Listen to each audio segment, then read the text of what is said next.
Shalom, damai di hati untuk kita semua. Selamat malam untuk rekan-rekan pemuda yang pada saat ini mendengarkan podcast ini. Pada saat ini kita akan melaksanakan ibadah lewat podcast ini, dan ibadah kita pada malam hari ini akan dituntun dan dipimpin oleh yang terkasih Pendeta Pinkan Monika Ngantung, Sarjana Teologi. Untuk itu, marilah kita persiapkan hati dan pikiran kita. Kita bersatu hati untuk kita mengikuti ibadah pada malam hari ini. Mari kita satu dalam doa. Selamat malam Bapa, kembali lagi kami sebagian dari anggota pemuda Jemaat Kepemimpinan Nasabri datang untuk berterima kasih Tuhan atas berkat penyertaan-Mu, kesehatan yang Kau berikan, dan kesempatan yang indah untuk kami beribadah bersama-sama. Pimpin kami Tuhan satu persatu, berkati kami, berikan kami hati sebagai seorang hamba untuk bisa mendengar dan memahami serta melakukan firman Tuhan yang kami terima pada malam hari ini. Penuh begitu Tuhan, kami mau berdoa untuk Kadim, pembicara pada malam hari ini. Kiranya dia bisa berkata-kata, dia bisa membentangkan firman Tuhan dengan seturut kehendak-Mu saja, agar firman Tuhan itu bisa kami pahami dan bisa kami lakukan dalam kehidupan kami sehari-hari. Pimpin kami Tuhan, pimpin peribadatan ini, agar peribadatan ini bisa seturut dan sesuai kehendak-Mu saja. Inilah yang menjadi doa dan permohonan kami. Dalam nama Tuhan Yesus, kami sudah berdoa. Amin.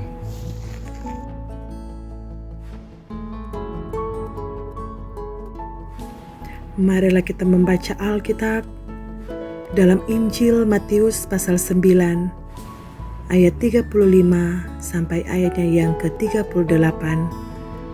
Dalam satu perikop, belas kasihan Yesus terhadap orang banyak. Firman Tuhan berkata begini, demikianlah Yesus berkeliling ke semua kota dan desa.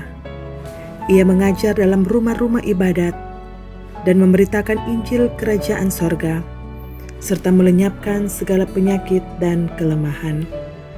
Melihat orang banyak itu, tergeraklah hati Yesus oleh belas kasihan kepada mereka, karena mereka lelah dan terlantar, seperti domba yang tidak bergembala. Maka katanya kepada murid-muridnya, tuaian memang banyak, tetapi pekerja sedikit. Karena itu, mintalah kepada Tuan yang empunya tuaian, supaya ia mengirimkan pekerja-pekerja untuk tuaian itu. Demikianlah firman Tuhan. Saudara-saudari yang diberkati oleh Tuhan kita Yesus Kristus, Allah itu kasih, Allah itu setia, Allah itu baik, dan sebagainya. Menjadi suatu penyataan yang pasti kita imani sebagai orang percaya. Akan tetapi, apakah penyataan ini menjadi perilaku bagi kita sebagai orang beriman? Iman tanpa perbuatan adalah mati. Mengingatkan kita tentang kehidupan orang beriman yang melakukan apa yang diimaninya di dalam kehidupannya. Sebagai anak Allah, pengakuan akan Allah yang setia, Allah yang mengasihi, haruslah mempengaruhi hidupnya yang menjalankan predikat Allah itu dalam kehidupan ini. Kenyataannya, sekalipun pertumbuhan dan pertambahan orang percaya semakin banyak, justru kehidupan yang mengasihi, kehidupan yang setia semakin terkikis. Berbagai krisis yang kita alami di tengah kehidupan ini semakin mengingatkan dan menyadarkan kita tentang jati diri kita sebagai anak-anak Allah. Keberadaan kita sebagai anak Allah semakin dipertanyakan seiring dengan merosotnya nilai-nilai kemanusiaan di tengah kehidupan di zaman sekarang ini. Seringkali perkembangan zaman ini kita jadikan kambing hitam, sekalipun sebenarnya kita yang tidak mampu mempertahankan identitas kita.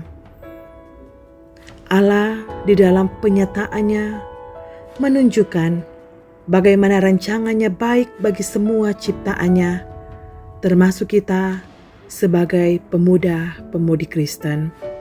Bahkan bagi manusia, dinyatakannya rancangan damai sejahtera, bukanlah rancangan kecelakaan. Hal ini menyadarkan kita untuk kembali tersemangati menunjukkan perilaku Allah di dalam kehidupan ini. Karakter ilahi menjadi perjuangan kita, sehingga nampak kemuliaan Allah di dalam kehidupan dunia ini melalui kita sebagai anak-anaknya. Yang menjadi pertanyaan bagi kita sekalian, apa yang harus kita lakukan? Dalam pembacaan Alkitab kita di saat ini, Allah mengingatkan kita tentang keberadaannya yang setia dan mengasihi. Memahami tentang Allah dengan benar akan membentuk perilaku kehidupan kita di dalam kebenarannya. Melalui kitab Yeskiel 34 ayat 11-16, jelas menunjukkan adanya dumuatan akan pengharapan yang besar akan peran Allah bagi umatnya. Yeskiel menggambarkan bagaimana Allah yang penuh belas kasih turun tangan untuk mengasihi umatnya. Allah memperhatikan domba-dombanya dan mencari yang tercerai-berai serta menyelamatkannya. Allah akan membawa mereka keluar dan mengembalakannya menuju tanah yang baik serta memberikan mereka yang terbaik. Jelas sekali pernyataan ini menunjukkan bagaimana Allah itu penuh kasih bagi umatnya. Sekalipun umatnya tercerai-berai, yang boleh digambarkan mengalami kesusahan, kesalahan, banyak berbuat dosa dan pelanggaran, atau dengan kata lain, sering kita lari dari rancangan Tuhan, tetapi Ia sendiri hadir untuk memperbaharui semuanya sehingga kembali menjadi baik adanya. Hal ini sekaligus menunjukkan bagi kita bahwa Allah itu adalah gembala yang baik, yang rela melakukan apa saja untuk kita yang dikasihinya. Jika demikian, apa yang harus kita lakukan di dalam merespon kasih Allah?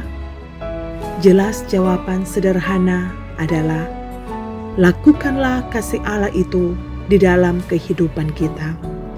Jika Allah telah turun tangan untuk mengasihi kita, maka sebagai anak-anaknya, lihatlah di sekeliling kita. Padi sudah menguning, siap untuk dituai. Mulailah bangkit dengan karya nyata sebagai anak-anaknya, dengan menunjukkan kasih dalam bentuk belas kasih kepada orang lain, dengan berempati terhadap kondisi dan situasi, sampai kita melakukan aksi untuk mengasihi. Saudara-saudara yang diberkati Tuhan, Yesus telah menunjukkan segalanya bagi kita. Aksi nyata kasih-Nya menjadi cermin bagi kita untuk berkarya di dalam kehidupan ini. Melalui Matius 9 ayat 35-38 yang menjadi perenungan kita di saat ini, menunjukkan perbuatannya yang besar sebagai yang melayani. Kita bisa melihat yang pertama, Yesus berkeliling ke semua kota. Hal ini menunjukkan bahwa sebagai orang yang percaya, kita tidak dapat pasif di dalam pengakuan akan iman kita. Iman haruslah dilakukan. Kepekaan Yesus terhadap pelayanan membuat Dia terus berkarya, sekalipun yang harus Ia hadapi berbagai bentuk tantangan dan pergumulan. Tidak ada waktu yang terbuang, tidak ada waktu untuk bersantai. Yang ada adalah berjuang melakukan pelayanan di dalam setiap kondisi dan situasi apapun. Bagaimana dengan kita? Apakah kita selama ini menganggap tugas pelayanan yang ada di sekeliling kita bukan bagian kita? Bangkitlah dan mulai berjalanlah, tunaikanlah tugas pelayananmu. Yang kedua, yang boleh kita dapati dalam perikop ini, Yesus mengajar. Satu hal yang perlu kita renungkan dengan perbuatan Yesus dalam hal mengajar adalah melakukan suatu perubahan bagi orang lain. Pengajaran ini membentuk perubahan hidup orang yang menerima pengajaran.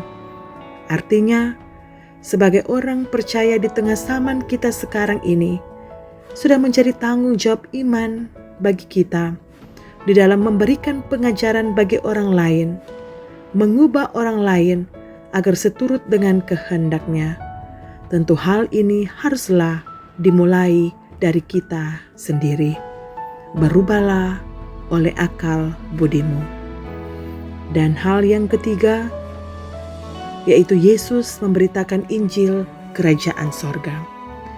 Kerajaan Sorga dapat kita artikan sebagai suasana yang adil, aman, bebas, sejahtera, damai, sukacita, dan penuh kasih. Karya Yesus jelas dalam bentuk kasih dengan melepaskan belenggu bagi orang-orang yang tertindas, bagi orang-orang yang lemah, yang sakit, yang bersusah hati, dan banyak melakukan dosa. Hal ini mengingatkan kita untuk terus menjadi alat Allah yang membebaskan orang lain dari belenggu. Hal ini bukanlah perkara yang mudah, karena kecenderungan kita yang nyaman di zona aman, sehingga pekerjaan pelayanan tersebut seolah bukan bagian kita. Marilah kita keluar dari zona aman kita untuk menjadi saksi hidup, seperti garam dan terang yang sekalipun berkorban, tapi dapat dirasakan oleh orang lain.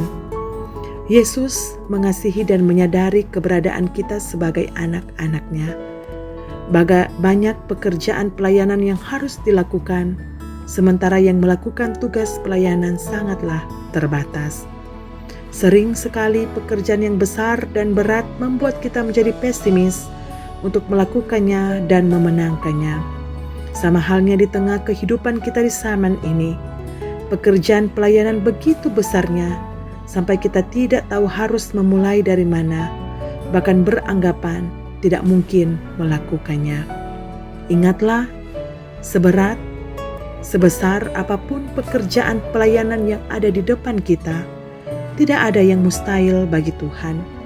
Janji Tuhan jelas bahwa kita memiliki Tuhan, yaitu Tuhan Sang Pemilik, yang dengan meminta kekuatan kepadanya, maka kita akan mampu karena Dia sendiri yang akan memampukan kita untuk melakukan pekerjaan tersebut. Jadi, apapun tantangan yang ada di dalam diri kita, yang berada di hadapan kita, atau yang dari mana saja datangnya, firman Tuhan mengingatkan, marilah kita tetap setia kepada Dia yang telah mengutus kita untuk melakukan pekerjaan mulia ini. Kita percaya di dalam kesetiaan kita kepadanya, maka Allah akan terus dan senantiasa mengasihi kehidupan kita. Kita percaya kita ada sampai dengan saat ini sebagaimana kita ada. Itu semua karena kasih dan setia Tuhan yang selalu menjadi bagian kehidupan kita. Oleh sebab itu, marilah sebagai pemuda dan pemudi Kristen, kita terus hidup dalam setiap penyertaannya yang sempurna, untuk selalu menjadi garam dan terang dunia, untuk terus diberkati Tuhan, untuk senantiasa menjadi berkat bagi kehidupan banyak orang. Tuhan Yesus yang akan selalu memampukan, menolong, bahkan memberkati kehidupan kita dari saat ini, besok, sampai selama-lamanya. Amin.